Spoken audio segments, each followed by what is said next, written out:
Hello and welcome to Making Mannequin Heads into Planters, episode 20 something. I have no idea what episode it is, but it is in the 20s. Got my hair cut.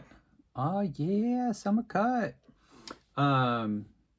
So I was last working on shell face, shell head, and barnacle boy. Barnacle boy, right?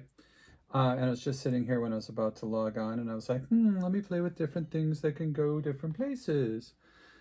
So I have come up with, I think, an arrangement of more shells with barnacles on them. There are these cool shells with barnacles. And so I'm going to have to be careful. Now that I know that those barnacles come off really easily, I've got to be careful while I'm putting them on. So the other thing that I wanted to talk to you about is, look what I found. This is the glue that I had been mentioning before. Ocean State Job Lot carries it. And this stuff is wonderful. So it's goopy. It's like, you can see how it's thick. I think you can see how there it is. Oh yeah, that's a good shot. Look at that.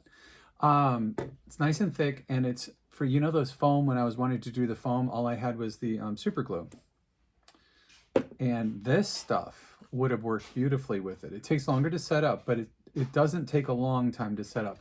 And let me tell you, when it does, it's right. It's excellent. It sets up and stays set up and does a beautiful job adhering things to other things. So I'm going to get right down to this. I'm going to put on my magical glasses that are so sexy, because this stuff getting in your eyes is just, I don't want to ever just think about how that would be. That would be pretty freaking horrible. The glue that I'm using is thick viscosity, industrial strength, cyanoacrylate, I think that's the correct stuff. It's from gluemasters.com. I don't know, that's just the brand. Glue Masters, master your craft. They did not have any more of this at Ocean State when we were just there this past weekend, because this is what I was actually looking for to get more of. And there it is. But I found the other multi-grip stuff. So I'm just going to put a small bead on the edge. I'm going to whack it and hold it on the face. I'm putting it on, oops, there we go. This edge, I want the barnacles to really show up well. So there we go. Putting it there. I want it down along his jaw. So we've got this sort of interesting line going on. A little poof poof. Gets it started. There we go. So I saw a video today. Lee, I think, forwarded it to me from Instagram. That is really cool, and I want to do it. So I'm going to do it, but so here's the other one. It's going on this side, and I'm going to put some glue on it. It is where they do dipping. You've seen that. But it used to, the first time I'd ever seen it, they were just doing scarves, silk scarves at like craft fairs and at Renaissance Festival type of things, right? You got this beautiful plain scarf.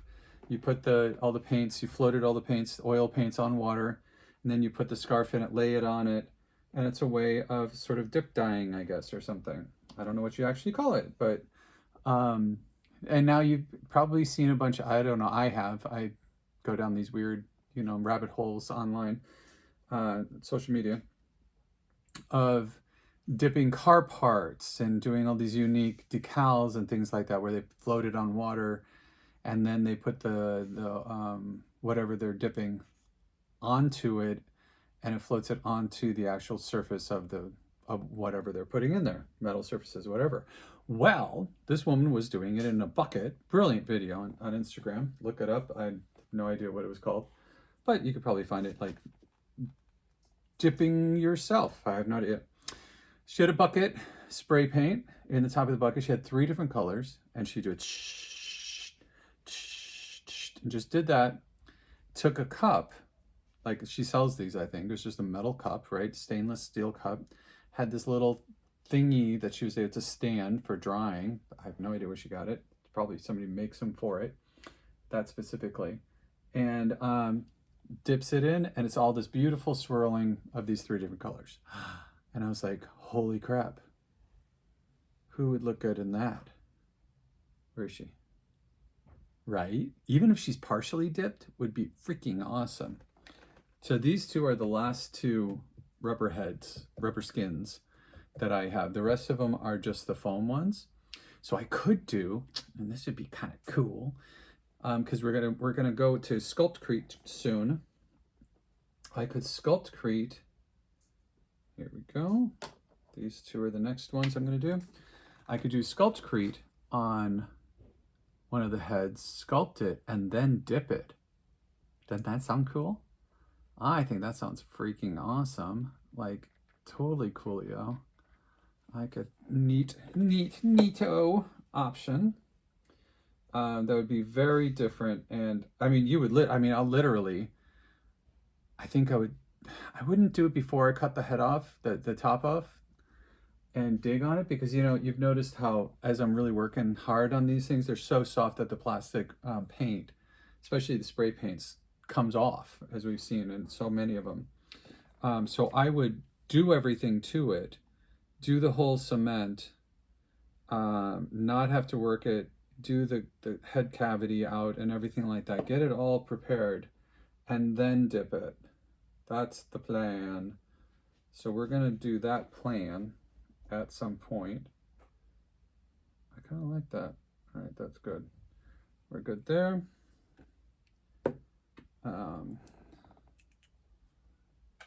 And I have now, these are not quite stuck all the way. Once these are stuck all the way, I've got 2 more that I'm going to do up here on the top of the head right here. And right here, I've got these 2 that I was looking at that might work well there. We'll see. I was just thinking, it's kind of neat so they're as if they're from the same one. They fit together really surprisingly well. They're not from the same one, same clam or whatever it was, but they look like they could have almost been relatives. But what that cool thing that does is, for the shape of them, they are mirror images. You see how it's probably easier to see the top. It nubs out, this one to the right, this one to the left. So if you put them on parallel sides, you actually have them coming on both sides from different angles, right? Cool. Yes, yes, yes, yes, yes, yes, cool. As Sebastian says, yes, yes, is that cool? Yes. So now I'm going to put this one here. Nope, I'm going to put this one. Where am I going to put that? There we go.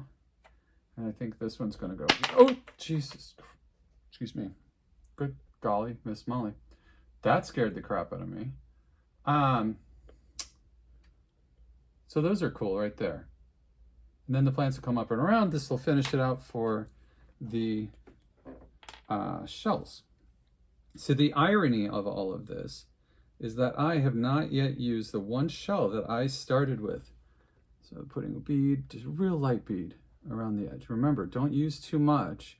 First of all, it's going to run and get on your fingers, and then you're going to stick to your artwork, or your craft piece, whatever you want to call it. Boop. I'm going to, how am I going to put, oh, here we go. I want to put it on so it lies really well so that you can tell that it's a shell too. Got my thumb underneath, holding it up against it while it dries. But so remember the one that I started with. Awesome, right? Very, very fun. Got the base paint. I had that extra paint. I didn't want to waste it. So I sealed it up with that paint, and any color can go over it. There we go, that one's stuck on. And I do the same thing to this one. So I think I'm gonna use that one right here, because I think that'll work really well on the back. And I will show you after I do it. And then these are all going to be done shell-wise. Now, the next step for me is to figure out now what's, because as you've seen, I go through phases, you know, where I'll work on it, then I work on something else for a little bit. So it sort of mentally processes. Oh, no, don't stick it. I almost put it on wonky. Here we go. That'll go in there. So I wanted to process like different options, and then I'll have an aha moment, or I'll be in the middle of painting and I'll be like, ooh, this would be cool, and it's done. But so I'm not really sure how I'm going to, or what I'm going to do about the painting of these shells and the head. I mean, I could dip these, but I don't think it would work that well. Now that that's an option, because that I had not thought of. Brilliant, I love it. Thank you, Lee. What? It was me that gave it. Oh, Larry sent it. Sorry, Lee. You don't get any credit. Lee doesn't get any credit. Larry sent it. He's overdoing Lego. He's putting together R2-D2 right now. Yes, he's an almost 70, very close to 70-year-old man doing Lego. Gotta love it. Creativity is everywhere at all times, baby. All right. So, oh, that was you. I do remember that now. That was you, Larry. Yeah, thanks for the reminder. I just always assume everything creative comes from Lee. Not to diss Larry. That was not actually meant as a diss for Larry. Although that was a good diss. I gotta admit, that's a good dig. But Lee, you know, does spend a lot of time looking at the interwebs of sorts. I'm gonna tack this on here because I do want this actually to be connected better. And then I'll put on the orange one. So that top corner never really stuck.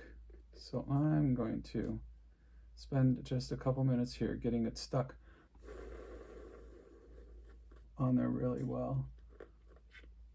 All right, so I'm gonna do the dipping. I'm gonna do, very soon, I will do the full 3-episode version of the first Sculptcrete.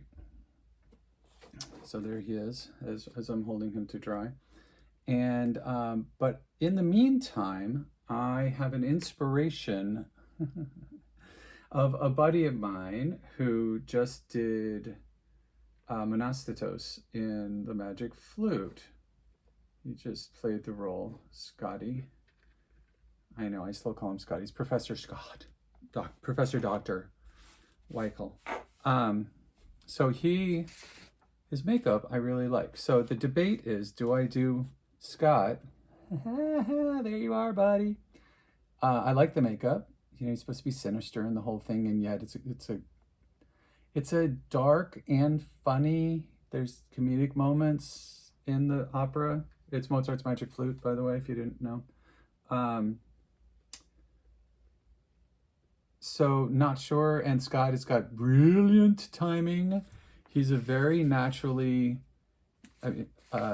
gifted comedian, because he's also just a super, super, super nice guy. Brilliant singer, fabulous voice, tenor voice, but he's a great character actor.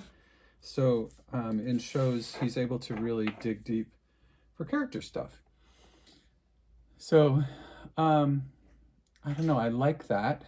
I like that sinister, see the eyebrows, and what I'm looking at specifically, when I'm looking at his face, what do you see? I see the high forehead, which is great because you can cut off the top of his head. All right, so maybe that's not so correct, but whatever. Cut off that part, and that's where the plant goes, right?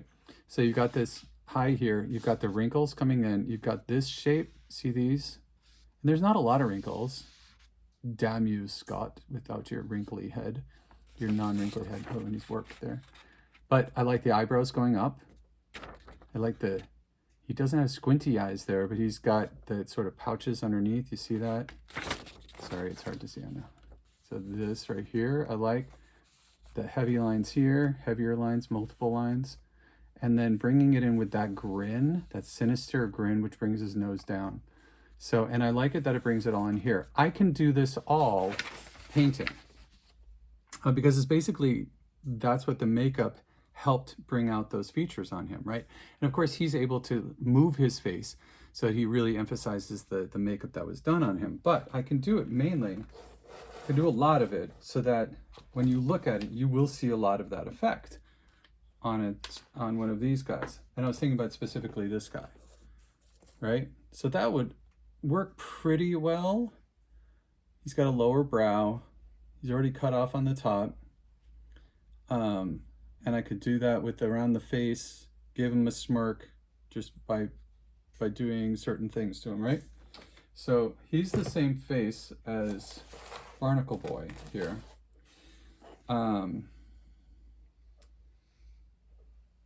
The other thing that I was thinking of that I would actually really get into doing as well, maybe save Scott's face for later on a mannequin planter, is the Game of Thrones White Walker. Now, is that cliche? Perhaps. I happen to think it's freaking awesome. And there's a whole bunch of really great makeup tutorials, obviously online, that are easy to find for White Walker makeup. I did print out, I mean, how old school is this? I have a printer and I used it. But I did print out just because I like the high contrast that I can see here. And I know the blues and sort of aquas and things like that in my head, but I want that high contrast. Now just remember, it's only going to be the neck. So I would be going down the neck and then do all of that shading. The one on the left is really the one that gives a nice detail. And that actually I think would be easy on that guy. The other one that would be pretty cool is to take this beautiful one, the one with the long neck, right? And to do it on her. That might be kind of intense because I could literally do it all the way down. And because she's got this super long neck and this kind of profile, I could really make her White Walker. It would be a lot less painting on this one, but I've got a nice texture on him already because I painted over that texture paint. I painted over it with the metallic. So, gonna have to figure that out. Not really sure. She needs to be done. I need to figure out what to do with her. But so with the White Walker, I would definitely do a certain planting where it comes out and down on both sides, and then do something spiky out the center. So your plantings, let's talk about plantings for a minute. So when you go to a grocery store, when you go to a hardware store, and you go to a garden center and things like that, there's a lot of options for different types of plants that you can buy, right? Expensive ones, cheap ones, whatever. Well, in these, the beauty of it is do annuals. And that way you can put them in a protected area during the winter. I don't think these would winter well, quite honestly.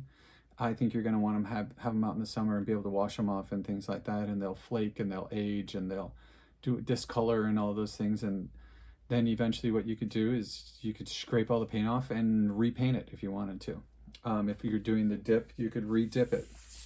All of those things. So each year you could have sort of a different incarnation.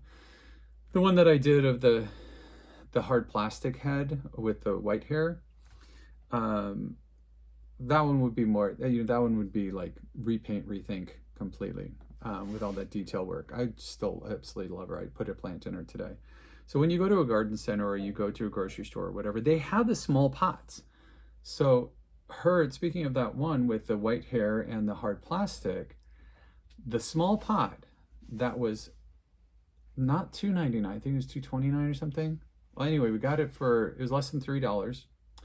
And it's this beautiful variegated basil. Beautiful. The plant is only this tall. Fit right in the top. I mean, I literally took it out of the pot, massaged the bottoms, and stuck it in her head.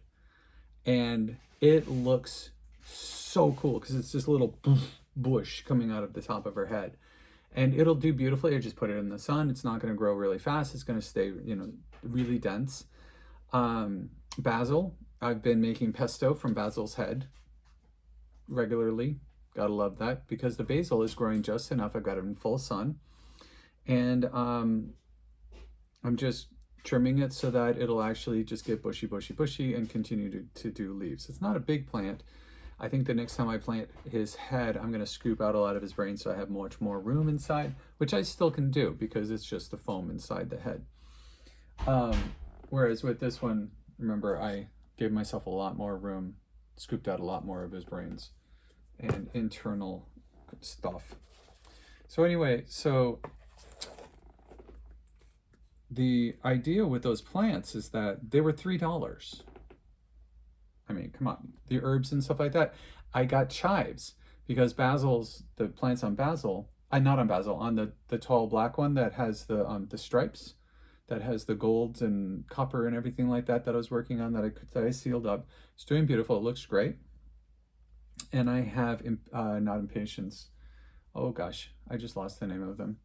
But they're basically a spring flower that get very leggy, and I like it because it kind of comes out and it's kind of like doing this out the side of the head, and it's so stylized to start with. But I'm going to probably put, I got a thing of chives for under $3, and the chives are this tall. So if I stick that right in the middle in the head with the ones coming out the sides, it'll give this dynamic of the tall in the middle and then the cascading flowing over.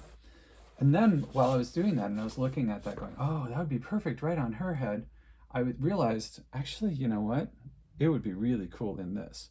I can always get more of the chives. We were getting later in the summer already, but, all right, I want this more tacked down. I didn't quite get the edges on here. So I'm just gonna add a little glue and hold a little bit longer. And hold both of them and get them so that they're going around a corner. So that'll be, hi, sorry. Hi. So that'll be, I'm excited about that. That the plants are just so inexpensive and you can get them. And I was walking by, we were going in and I was like, oh, there's still plants out here. Oh, and these are inexpensive and they're the perfect size for mannequin head planters. Oh gosh. And if you do these, you know, and next season, early in the season, you pull them out and plant them again, you'll have big and bushy plants. And the other thing is if they start to get leggy, if they start to get like ugly, you pull them out, put them in another pot if you want to keep them, especially herbs, and then replace them with something else. I mean, there's no reason. I was working at Lowe's for a few years while I was finishing my undergrad. My language undergrad. There was my only undergrad. I worked in the garden center. I loved working at Lowe's. It was actually really fun. I was working at a very good store. They allowed me to do whatever I wanted in any department that I wanted because I was really eager to learn and I was a really good salesperson. I mean, I admit that, you know, I don't usually say, you know, the only things that I really say that I'm really good at are things that I'm actually really good at. And for sales, I am, because I'm intrigued I love hardware stores. Like hardware stores are like candy stores for me. They are just like, oh, mecca for me. Hardware stores and craft stores. They just fuel my imagination. So working at Lowe's, I was constantly like, oh yeah, I know where that is. Oh, and you know, when you're working on this project, people come in with projects, they come in with ideas, and they help facilitate with that was just exciting and fun for me. It made just enough money that I needed. I was in school, so I had gone back to school, and there we go, we're good. And one of the things that I would tell people when I was working in the garden center that I learned from the master gardener who was working there, lovely young, older woman, not older, I mean, she was older than me, but she wasn't like old. She wasn't like 140. She said, just always remember that the plant doesn't have to stay where you initially put it. If it would be happier someplace else, move it to the happier place. I was like, oh. And she said, with pots, you put them in a pot. If it doesn't like that pot, outgrows the pot, put it in a different pot, put it in a larger pot, replant it. Goes for indoor plants, outdoor plants, all of the above. Put it in better sun, move it from here to there. Stuff that you plant in the ground, move it if it's not doing well where you put it. it'll do better in a place that it does better. But if you just let it die, and when you put it in the wrong place, that's your ego, and you're killing plants that you just spent money on. So I was always telling people, I'm like, well, and if it doesn't work there, then move it. And people are like, oh, like they had the same reaction that I did. It's like, what the hell? You can do that? And I was like, yes, you can do that. So there's Barnacle Boy. I think that's pretty freaking awesome. Very, very cool. Got to figure out what I'm going to do paint-wise. I just don't know. He's kind of plain back here, but let's see. Maybe I could throw... I do have a few more shells. The problem is these are like... Oh, these are cupped shells. That would work there, right? Does it feel like... It feels like it needs more back here. Like there's not much going on. Does it really need it, or is it just me? I think it's just me. All right. It's definitely got a front. Definitely got a face. Definitely is glued all together. This is not hot glue. Not hot glue. I know you really want to use hot glue. Don't. Do not use hot glue. I love hot glue. Don't get me wrong. I love hot glue on things that are not going to get hot, that are not going to be in the sun, that are not going to be warm, and melt, because they melt, because that's what hot glue does, is it melts when it gets hot and hardens when it gets cool. And the low temperature hot glue is low temperature hot glue that everything will fall off and fall apart. So anywho, so one of the other things that I did was, because I wanted to be able to bring it down here for my inspiration, is I printed out a bunch of different of the White Walker things I got off of just Google images when I did the search. So that's more inspiration stuff for me on what I'm going to do. And that's the end of this episode. So I hope you had fun watching, and I hope you learned a little something, something. And we'll figure out what to do with him later. I got to really ponder this. I will probably move on. I have those two, and I have the concrete to work on. And I hope you have a wonderful day, and choose to be nice to yourself, love yourself, and choose to love other people. Remember, it's very few things that we have control over. How we react to things we don't really get to control initially, but then we do. So what can you control in your life? You can control what goes in your mouth. You can control what you eat. I'm working on that right now, big time. My COVID weight needs to come off for my own health. So I'm working on that. I can control what I eat and when I eat. I can control, I really can, I just have to do it.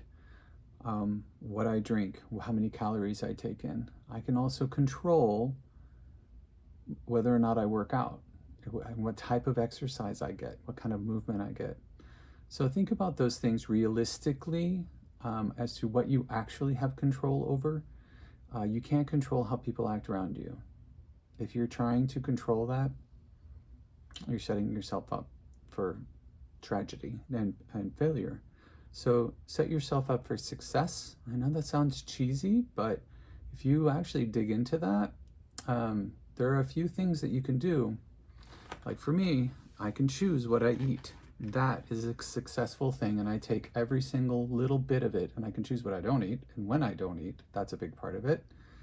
And each time I do that, I celebrate it. I pat myself on the back and I go, yeah, good job. And then when I don't do it, and I forget that I get to have this choice, or I make a choice to actually eat, then I'm making a choice to eat. Even if it's something that I'm not supposed to eat, at least I'm making a choice to eat it, and I'm doing it consciously, and it changes everything. Instead of just eating unconsciously like I have for a couple of years because of COVID. All right? A lot of self-insulation going on.